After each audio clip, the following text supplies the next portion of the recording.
Hey there.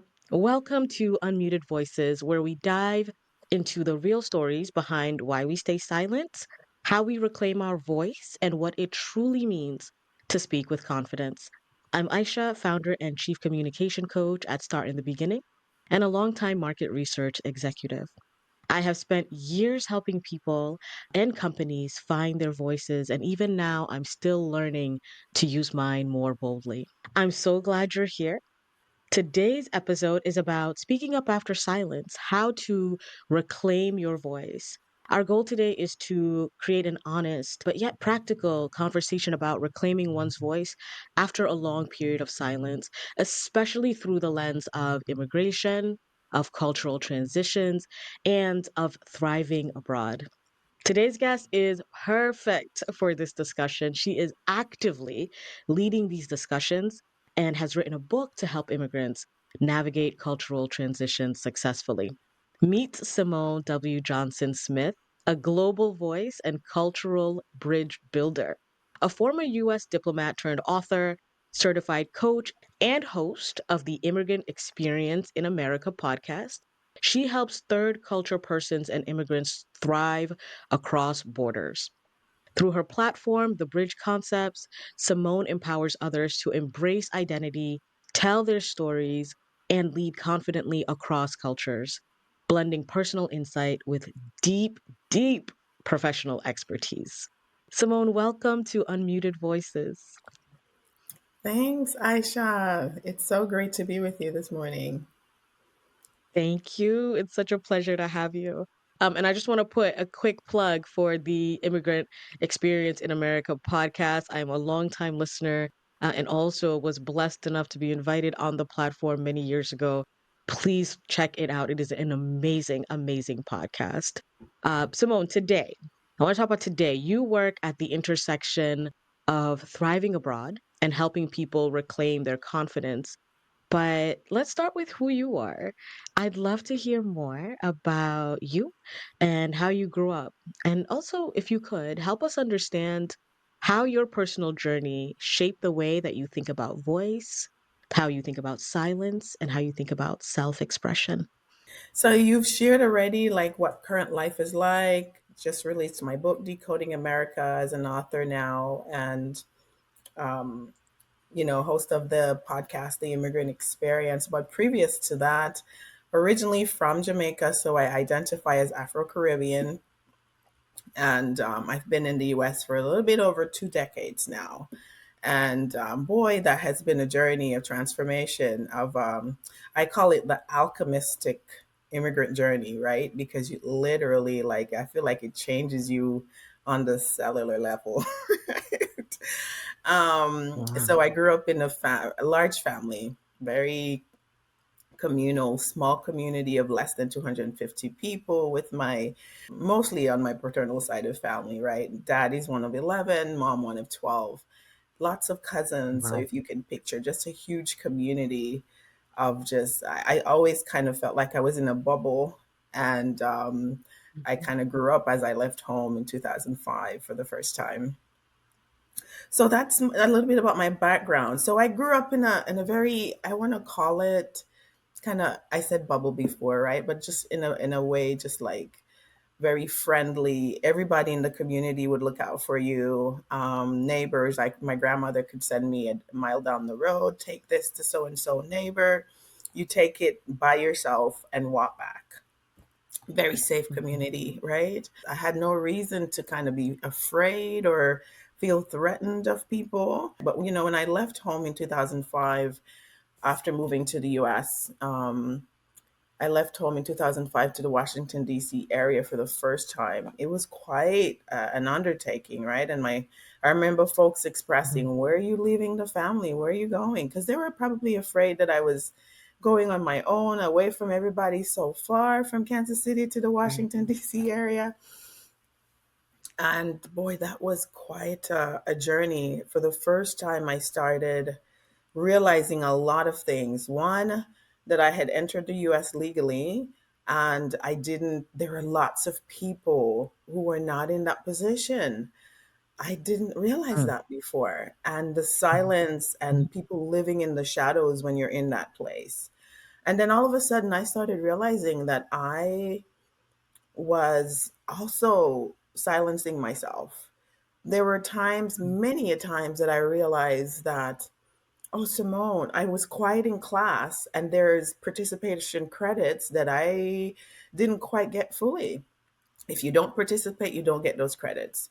And so I was so just naive and just unaware that I needed to use my voice. But I just observed and I realized, okay, people who participated received certain sort of interaction, Mm. feedback, and they seem to be getting more out of things. So I remember internally deciding as a student in DC, like, you need to try and participate and try find a way to speak up, not just to use your mouth, but to do it tactfully and to add value. But it was quite a Mm. journey as a young female, being away from home and being away from my bubble for the first time in a huge city as Washington, D.C., a huge area, metropolitan area, right? The tri state area there. And Yeah. plus, Yeah. being around such an international community, very transient, lots of military, government workers. So the standard of expectation of like behavior and um, Mm. operation and the way people carry themselves and how you make connections and network, the pressure was on. I didn't know what I was stepping into, right? I was very naive. And while I had there were lots of fun and meeting colleagues and friends and hanging out. I struggled. I really struggled Yeah. with expressing myself as that person that I knew from when I was around my family. I would go home and I would just calm down and just I was like myself again. And then I come back to DC and I find that I couldn't find my voice. I didn't know how to express myself, and even when I sometimes I opened my mouth and it just wouldn't come out right. I Mhm. just remember thinking clearly internally, Simone, you're getting upset at people for treating you a certain way, but they don't know what your boundaries are. If somebody does something Mhm. and you're afraid to even speak up and say, that hurt my feelings, I don't appreciate that, I feel insulted by that, or I feel offended by that. If they don't know that, they have no Mm. boundaries of what to know how to interact with me. So in coming from communal collectivist cultural setting, there's a lot of silence within that space. And as a young girl Mm. in these communities, you know, adults, older adults, people who are senior to you have much more power in using their voice. And in that Right. cultural setting, you're taught to be seen and not heard, right? You don't look people in the Mhm. face, you don't give full eye contact. I remember being silenced and shut down a few times, like, as a young girl, inserting myself in Mm. adult conversations. And so I was never really raised in an environment. I mean, I could speak up and be myself around my cousins and friends in the community, but when it comes to that young adult or younger person in contrast to an older adult or grandma, auntie and uncle or older people in the community, you just, you don't have much to say. Silence is big in Yeah. that interaction. And Yes. so for the first time, I had to learn to one, break out of that, and then figure out what it Mm. is that I now have to contribute in order to bring value, to be seen as somebody who bring value in that type of a setting, right? It wasn't like a cozy space. It was very hyper professional. And DC is another Mhm. place, right? And so I went Right. through years of trying to figure out of how to find my voice, how to now learn to speak up when I didn't know how to. When it comes to referring to people by their first names, I went through that. Mm. This whole thing of not saying Mr. or Mrs. So and so, because that's how I was raised. And now I have to be calling my boss by her first name or by his first name. Right. It was quite Right. a thing for me to decode, really kind of coming from a collectivist setting, a large family, growing up as a Mhm. younger person, not having any sense of self interest, my own Mm. voice and what I stand for. I knew myself in relation to a community, but not Mm-hmm. in relation to Simone identity, self. And so I went on Sure. a journey of finding my voice, letting go of that Yes. silence. And yeah, so that's a little bit about me. I'll stop there, I Aisha. love this. No, thank you so much for that. No, we love to go deep, and we'll have a chance to get even deeper. You talked about sort of in that last tidbit there, you went on a journey of unlearning silence and finding yourself, your own identity, who is Simone, standalone from the collectivist society, standalone from the communal. And so we'd love to hear a little bit more about that. Thank you so much for sharing so much of your story with generosity and honesty. That's what it's all about. We want to know who you are. And, there's a couple of things that you mentioned, terms I wasn't familiar with before, this alchemistic immigrant journey. Is that is that a coin term from you? Where does that concept come from? Well, it came out through my writing. I did Okay. most of my writing in 2024, and I Yeah. read the book The Alchemist. Most people might know the Mm, book out there, The Alchemist. And so I read it cover to cover, literally page by page, and it talks about this transformation. And the term mhm, itself is about transformation. And so as I wrote, I mm, realized, man, this has been the alchemistic immigrant journey that I've been on. I have mhm. transformed into I this love third that. culture person. I am no longer Mhm, fully Afro Caribbean. I was never really American, fully like a native, mhm. a person born here all and lived here all their life. And so I have gone through this transformation, this alchemistic journey. And so, yeah, that was a phrase that I kind of came up with through my writing journey last year. Love it. We love it. We love the creativity. But also it resonates so much. And there's a couple of things I want to kind of bring home that you've mentioned. These themes around silencing yourself, right? And realizing that there is such a concept as, again, participation credits, which I love the way that you frame that.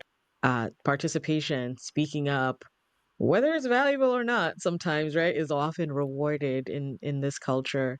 And a lot of immigrants have difficult with that. I'd love to dig some more into that shortly. You talked about the expectations of the behaviors that were asked of you and how much pressure that induced.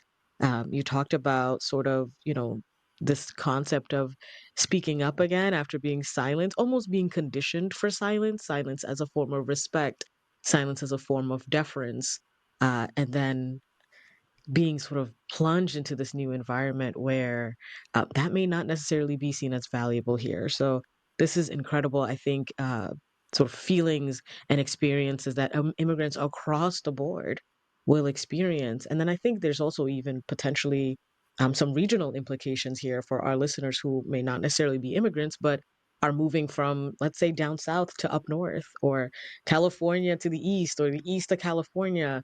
Some of these, I think, core concepts you've mentioned resonate so deeply. So I want to dig in a little bit more. Can you tell us a little bit more about a time when you sort of struggled to speak up again after being silent? How did you find your voice? I feel like that's where you were heading. Let's dig into that. So I mentioned earlier about just constantly feeling not being pleased with my interaction, with people, and just trying internally, just pondering and just clearly realizing in my head, like, Simone, you have to be able to say, no, don't do that. I don't like that. Simple Mm, things like that for immigrants can be such a mountain. There's a book out there that's mhm, called The Mountain Is You. I recently read it and I'm going through it a second time. It's such a powerful book. I recommend it. A lot of times we might think we're taught to be so externally driven in the collectivist setting as well, now coming in the capitalistic individualistic culture of the West. It's all about marketing yourself to everybody else, and how do you mm, serve community. It's all about so externally driven on both sides. But mhm, um I just remembered, just figuring out, trying to figure out like how do I now speak up. And boundaries is a word that I learned in 2013 after all that time, 1998 to 2013. So there's so many. A time when I struggled to speak up again after being silenced. Um, I think maybe the biggest part of it has to deal with like dealing with people in your life, in Mm, that personal sphere of things. As a child, you were raised with around them, and you're taught to be seen and not heard. And then as you get older, um, and living in the West, really, you start recognizing that I'm stretched too thin, to be mm, accountable to too many people. And I had to learn to put in boundaries, to find my voice, to say, no, you can't speak that way to me. That's mm, hurtful. That's traumatizing.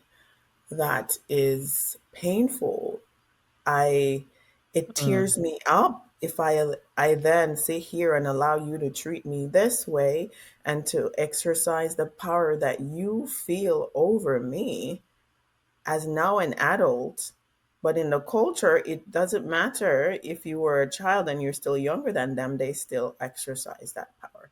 So one of my biggest mm, challenge has been learning to speak up most respectfully as I could, or over the years, to find my voice to speak up to people who are in very delicate places in your life, to say, mm, that type of behavior isn't welcomed anymore. You cannot no longer continue to behave that way because it is harmful to me. Right? It starts at home. mhm, They say there's a term that talks about, charity starts at home. Boundaries starts at home too, and finding your voice often starts at home. Right? mm, Those are the places where you practice. Right? And so I had to find my voice after years of not even knowing how to tell people that their behaviors were harming me.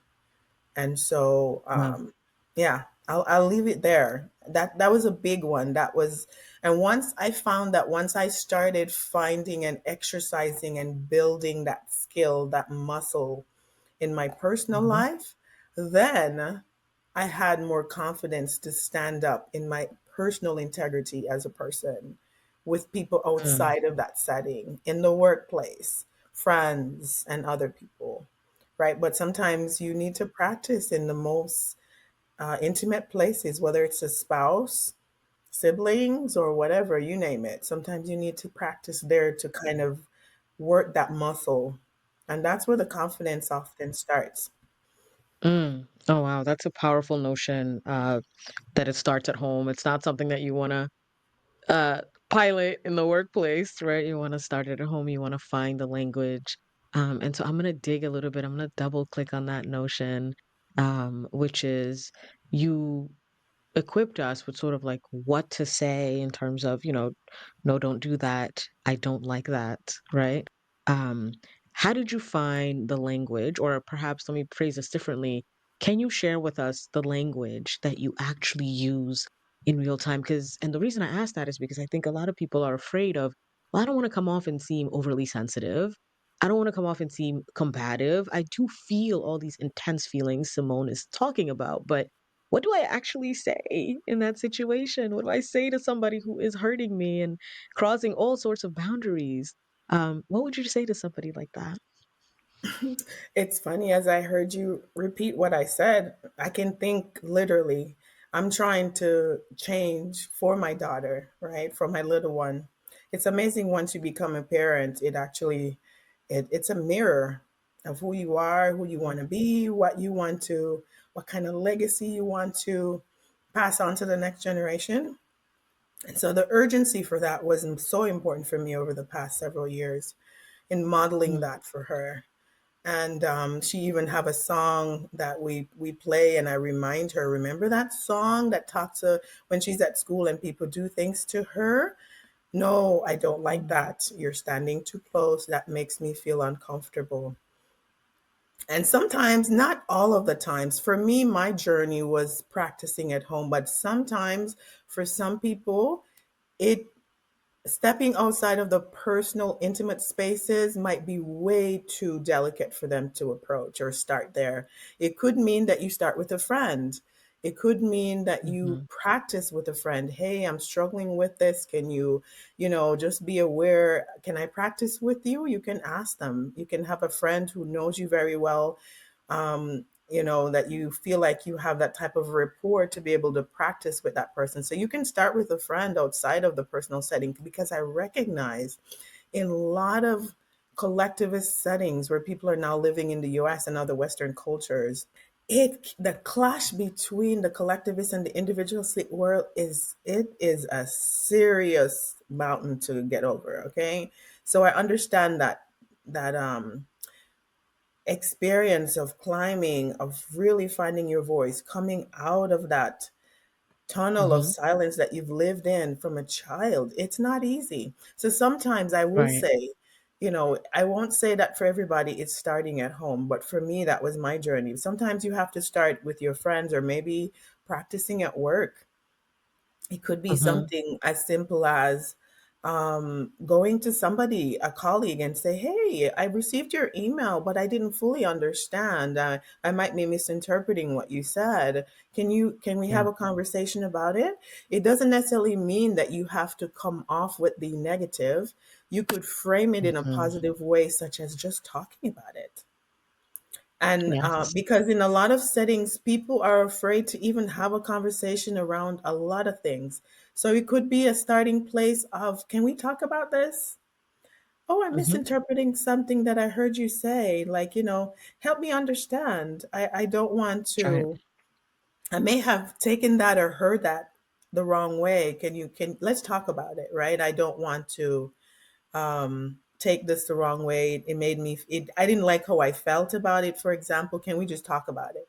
So just having an open conversation can be a start. It doesn't have to be combative. It doesn't have to be in a negative space, but just being able to have that conversation. And that is a big deal for a lot of people, because there's Right. so many things that are taboo in collectivist cultures. Like, people are just afraid to talk.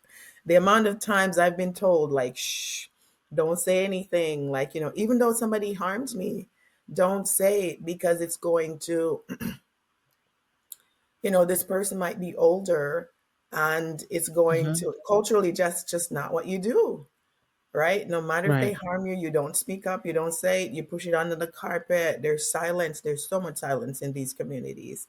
And so just being Mhm. able to approach somebody in a calm, non-combative way to say, "Can we talk about it? Help me understand what happened, or how I might be misinterpreting your behavior." Could be a soft Yes. start. And then as you grow that Mhm. muscle and you work that muscle, you can start using phrasing that I've taught my daughter to use. Like, I didn't like when you said that. It just, and always for me, I try to center it around my experience, right? Mhm. Like, the interaction we had yesterday while we were standing here, it just left me feeling a certain way. Or I haven't been able to stop thinking about it. It's just internally causing me, some upset, or it left me unsettled. Can we talk about it? Yeah. So, for example, those are some Yeah. phrases or ways to kind of just broach it in a soft way. There are times, believe me, that you might have to come at it with a little bit more energy. But I think for people as a Mhm. start, that might be a place to do it more gently and softly. Yeah. Right. Yes, I agree. I mean, I think from sort of a communication coaching perspective, what is that American expression? You catch more bees with honey than lime. I don't know. There's something like that. I'm not Or American. carrots You're and gonna have to sticks. People use this, forgive me. the carrots and sticks. I've Carrots heard and that a sticks. lot. Yeah, Yeah. that's another one. So forgive me, my American audience, because the idioms, they get away from me sometimes. But you get the idea, right? Is that um, there is diplomacy and then there's self erasure, right? And diplomacy does not necessarily, and I'm here talking to a former U.S. diplomat, by the way. Diplomacy doesn't necessarily mean self erasure. Coming at it, starting at it from a soft place, does not equate to weakness. And I think So many of us, like whether it's immigrants, women, people of color, perhaps even men who are in environments where they're the only one, sometimes you feel this need, like, no, I need to be more forceful about that. I gotta like, of course, you do have to stand up for yourself, right? But try the softer approach first. It's sort of what I'm hearing from Simone here, and then sometimes you might have to come at it a little bit more forcefully. But I love this idea that framing is everything. I love the language that you give us around disarming people potentially first. Like, hey, I'm not sure if this is what you meant, but, right? And in your inner core, you might know that's exactly how they meant it. But from a getting what you need out of the situation, disarming people is usually a much better, much more effective communication tool than assuming their intent when you're addressing it. And I love it that you also talked about a lot of people are just afraid to ask, to even have the conversation to begin with. But you are teaching your daughter, you're teaching the rest of us, your voice matters, how you feel about this matters. And if you don't get it out now, it's just going to come out some other way. That's the thing. You will become more angry on the inside and more aggressive in your communication at the absolute wrong time. Like, you ever just, it just all comes out as like word vomit and everybody's like, what was that all about? And I see you nodding, Simone. Please Yes, feel chime in. I was wanting to underline, yeah, affirm something you said. If you continue to ignore it, it's going to rush out. Mhm. Your nervous system, you're ignoring that internal voice. Eventually, that thing is going to come out in a way that you're not going to like. So I would encourage you, practice in small steps to start allowing your internal voice space to exist. We silence ourselves way too much. And Mhm. I've had unfortunate experiences of just silencing myself over and over. And then things just, there are times when you're stressed and you're tired and you haven't slept, or whatever the reason is, you're just not fully yourself. And somebody just Mhm. people say press your button or step on your feet or rub you the wrong way, and something just come out that it just didn't come out the right way. So I encourage you to practice. Don't keep silencing that little voice inside of you. It will rush and roar if you continue to do so. I'm telling you. Mm. I mean, Simone, since we're on the topic of coaching people to practice, I do want to hear. I'm gonna try to squeeze as much juice out of Simone in this conversation as possible. As you coach, right? Because we know, you do the Thriving Abroad programs. As you coach individuals to reclaim their voice, especially after being sort of silenced by like either the cultural or some of the professional expectations you mentioned before in a new country, what are some like key components that are included in that coaching? I'm on a journey of really just encouraging people first. It all starts with you. Mhm. You've got to, on my book, part of the message in my book is to come home to yourself, right? And confidence starts at home. And home, not necessarily your physical home that includes other people. It means coming home to that small, quiet voice inside of you that has been sending you messages for years. But because of the communities that you probably were raised in, it wasn't really allowed to speak up and to just be authentically who it is. And so my work is really around encouraging people to come home to themselves, right? Whether Mm, it is, the pressure to be take on a career path that you know internally that this is not a good fit, but it fits the family. It's high mm, earning. People are dependent on me. My community is depending on me, and sometimes you have to do that. Sometimes you have to do that for a season, right? It's part of your journey to be able to earn to support those who are looking to you for support.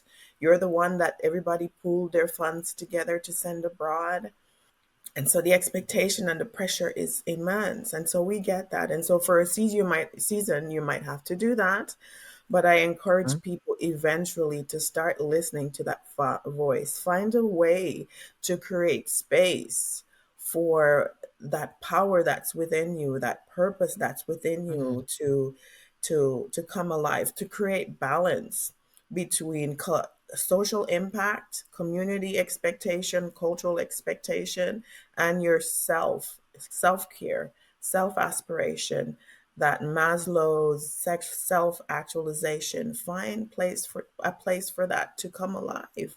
And the US often is a place where I like to say we come to lose ourselves through assimilation pressures, to then turn around and find ourselves. But a lot of us eventually don't go on that journey of finding ourselves. We get lost in the assimilation and the expectations of everybody else and the need of the community.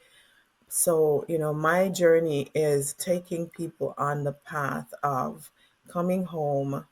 In order to get your confidence, part of the pillar is you have to start at home. It's not an easy journey.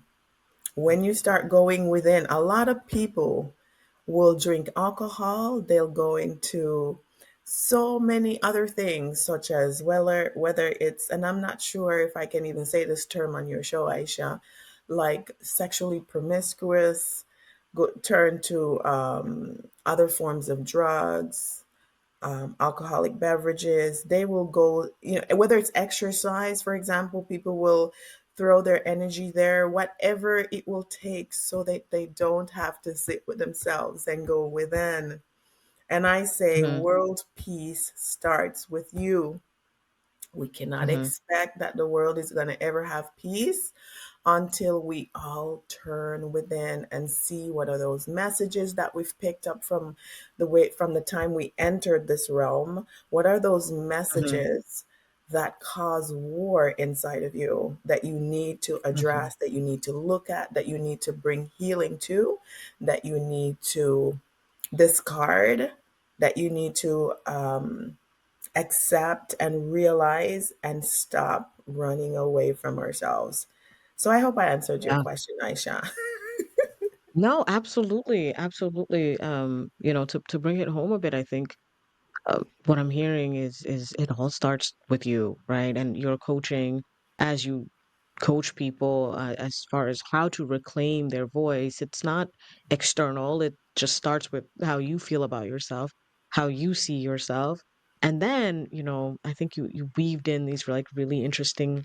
I'm a big fan of how you deliver messages. You sort of open a lot of windows and then I can come back and like sort of like close them. And I think one thing that is very clear is that there is so much value in coming from sort of a collectivist culture that we forsake for the sake of like they call it in neuroscience like cognitive ease, right? It's just easier to just let go of a lot of that stuff, right? But you're calling us to action and say no, come home to yourself. um I want to acknowledge though that that is a luxury that a lot of folks reach after a period of feeling sort of settled in the United States, right? It takes time to get to that place where you can even come home to yourself.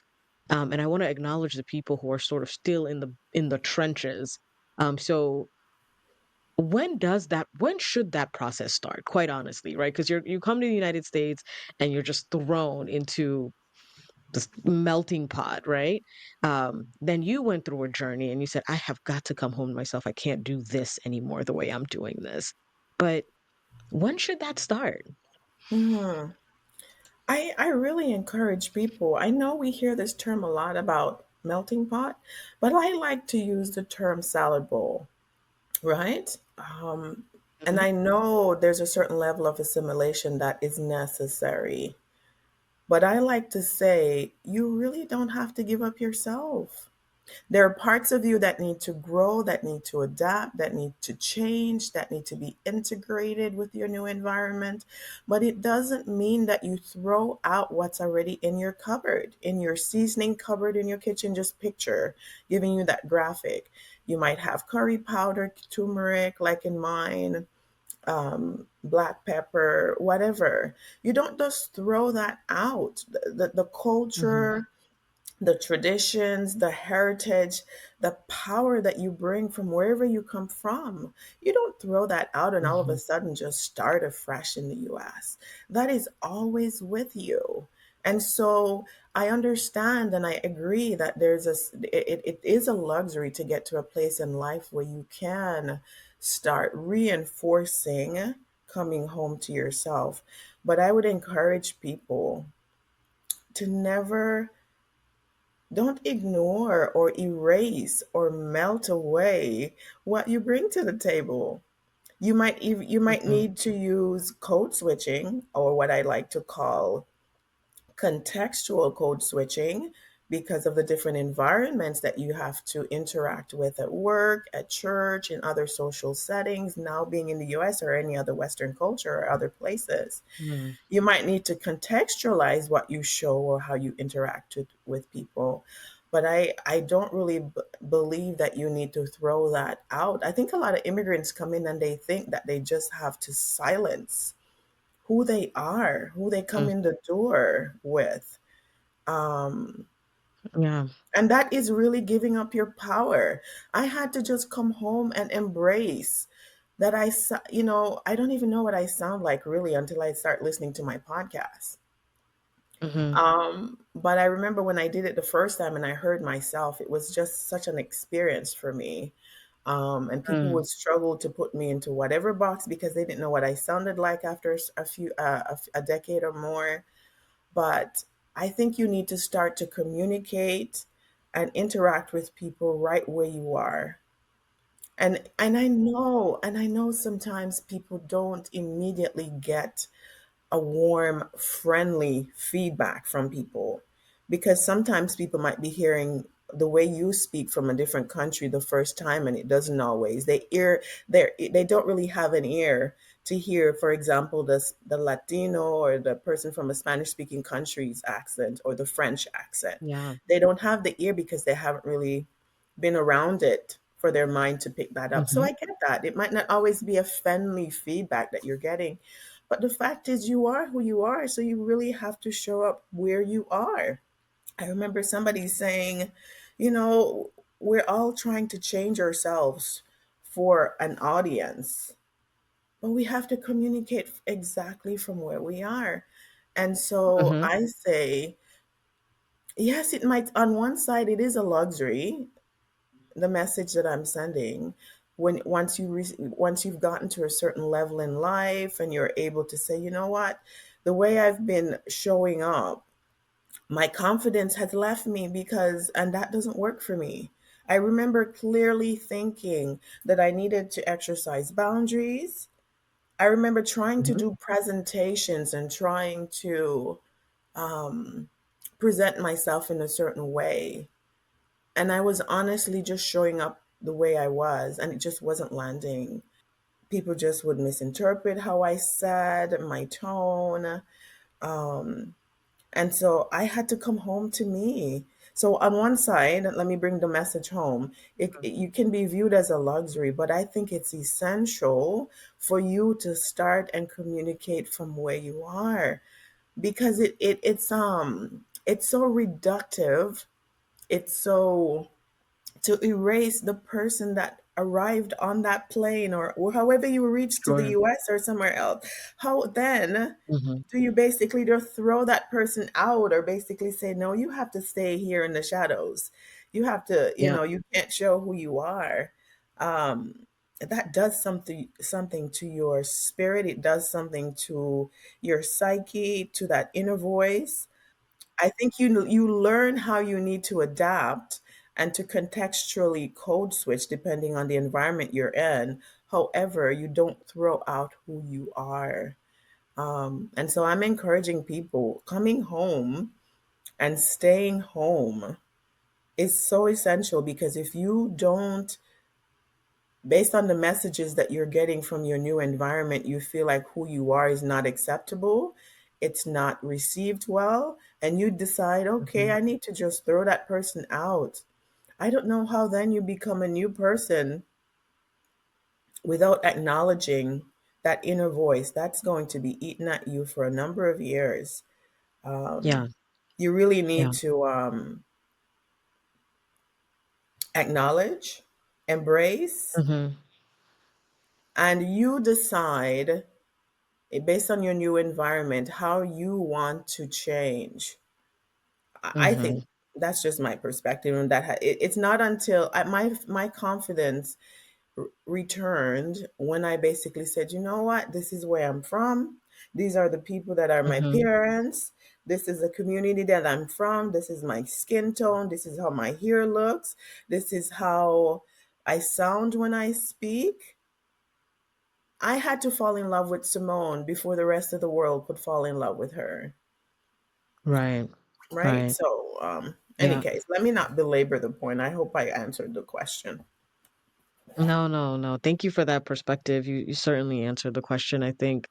Um, and it definitely spoke to those people. If anyone out there, an immigrant or an expat or, somebody from a different region of the United States is, what trying to balance authenticity and assimilation in your communication. There's a lot of tools there that you shared with us. I think that, could be really, really helpful with the big theme of just self-acceptance, self-love, and understanding the value of the richness of your background and where you come from, and not leaving that behind, right? I mean, balance might not even be something that is completely attainable. There should just be sort of an amalgamation of who you are.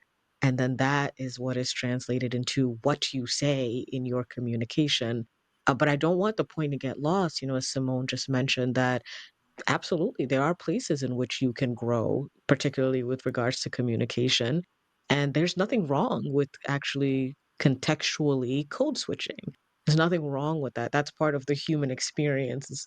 We can't always just be insular, right? I think is part of what I'm hearing too, is just it's not all always about you and what you have to say. It's also about how that message lands.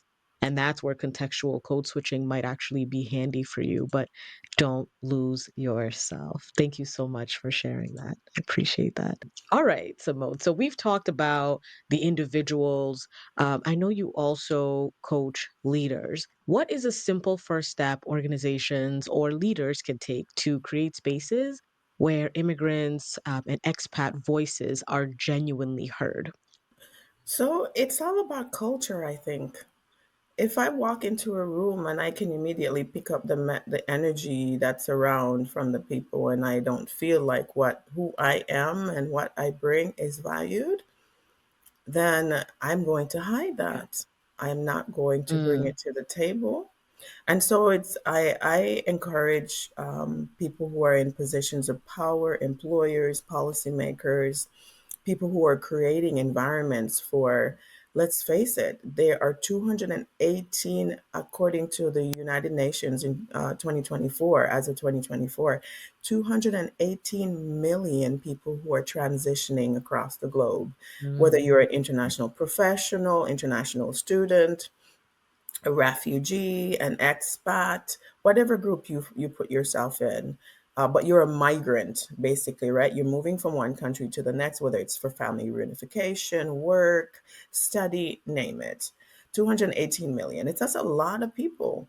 And a lot of times, especially like in the tech world, you see a lot of people from a certain region because there is a need for that labor market.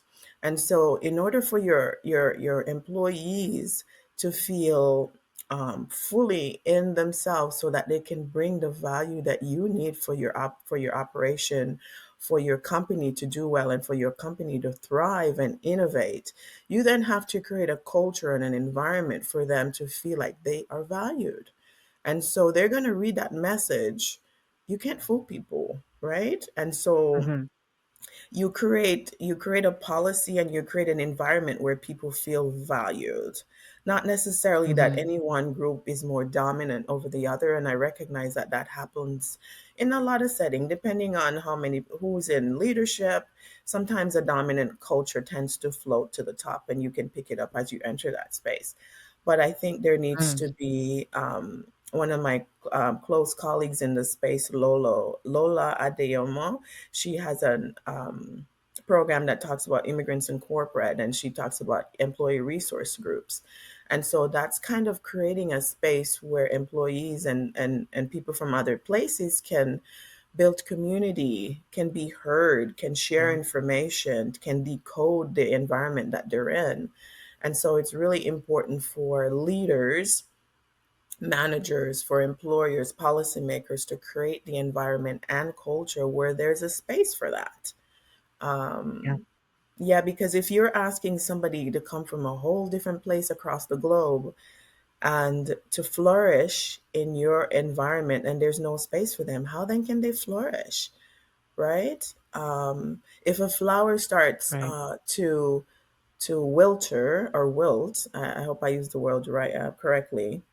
You don't Mhm. necessarily keep it in the dark inside of a corner here in your room. You change the environment and you put it in the Right. sunlight, and all of a sudden it starts blooming and perking up, and the leaves starts thriving again. And so it's all about the environment, the culture, and whether Mhm. the energy and the space that exists into wherever organization, if it's there, people will feel it. And so you have to be able to facilitate, to encourage, to Mhm. as leaders, you create that space for your people to flourish, and they'll give you the best of themselves. Right. Because as immigrants, we arrive and we're ready to work. We're not afraid to work. Mhm. Right, we talk about Yeah. polychromatic and monochromatic time. People from polychromatic time, from like collectivist cultures, which is mostly 75+% of the world, they are about relationships. They're about relationships, and then integrating the world of work with those relationships.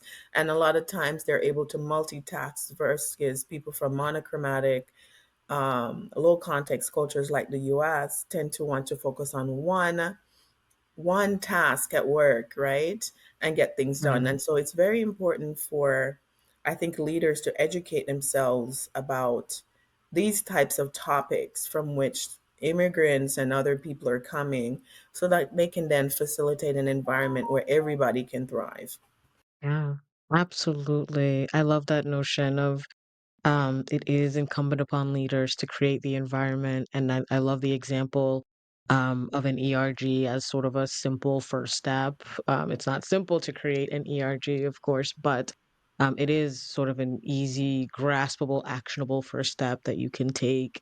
And I want to also just weave in some gems that we heard from Mariama last week when we talked about bias at work, that component. And I heard it echoed a bit in what you said, Simone, as well, of like self work, self reflection. It starts at the individual level. You mentioned this earlier of looking within oneself. And then I'll just throw one more also that Mariama had mentioned, which was revisiting your culture around team meetings. How do you appropriate time during meetings to make sure that, voices that might have historically been silenced or might be silence, have that airtime as well. Thank you so much, Simone, for sharing that knowledge with us. It's extremely actionable. And I want to just squeeze one last drop of lemon from you here. If you could leave listeners with just one thought about reclaiming their voice after cultural transitions, what would it be? I always come back to my message because that has been my journey, right? Hmm. And it's about coming home, right? That is a powerful place to start. Because listen, if you don't accept yourself and the way you sound, the world won't. It starts at home. Confidence starts at home, looking in the mirror, going internal, seeing perhaps there are things about the way you pronounce or say things that is not, that requires some work.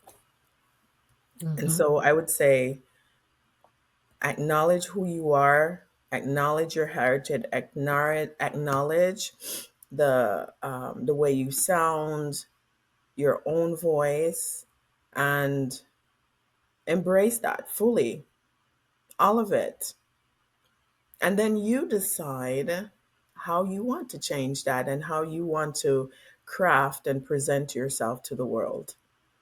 There's nobody Yeah. else on this earth like you, and the world needs you and the message that you bring in the way that you bring it. There are people out there who are waiting to hear your voice in the way that it sounds exactly the way that it is. And so I say, come home to yourself, embrace all of it, and you determine as you're becoming a third culture person how you want to now reframe that and present it to the world. But not in a reductive way because people are telling you, oh, you're not welcomed here because you look this way or you sound this way, right? You decide how you want to change that and how you want to contextually present that to the world. Mhm. Powerful, very powerful, Simone. Tell the people where they can find you and follow your work to have further deep, rich discussions like this with you. So, my website is thebridgeconcepts.org. It has our podcast listed there. It has my book listed there, coaching program, and our course offering on the website as well. I can also be found on LinkedIn. We have a YouTube channel as well as on TikTok. Those are my three main places. Check me out. I would love to interact with you. And if you have a powerful story that you'd like to share with our global podcast audience, we welcome you to tell it from whichever country you're from. We'd love to hear how you have transformed as you've moved away from home. Amazing. Yes, you heard it straight from Simone. Simone, thank you so very much for being on this platform today on Unmuted Voices. We were honored to have you, enriched to have learned from you, and will continue to carry these messages that you've shared with us forward. If today's conversation stirred something in you, our listeners, a moment of doubt, a memory of silence, or a glimpse of who you're becoming, we are so glad you were here. Remember that your voice has never actually been lost. It's been adapting, it's been healing, and it's been preparing you for that next step. And so when you speak again, as Simone reminded us, you don't have to sound like anyone else. You just have to sound like you. Come home to yourself. Thank you again, Simone, for sharing your wisdom and your heart so generously. And thank you all for tuning in to us. If you are ready to keep going, to keep unlearning, to keep unmuting, follow Unmuted Voices wherever you get your podcasts. And for more tips and tools and for conversations between our episodes, come find us on Instagram and YouTube. And make sure you check out the show notes for links to Simone's website, as well as her book and her podcast. If this episode reminded you of someone who is still working on rebuilding their voice, send it their way. Sometimes the first step isn't speaking, it's hearing you're not alone. Next time, we are diving into the communication tools we should have learned earlier and how to unlearn the habits that hold us back. Until next time, remember your story is part of something much, much bigger, and your voice belongs here. We'll talk soon.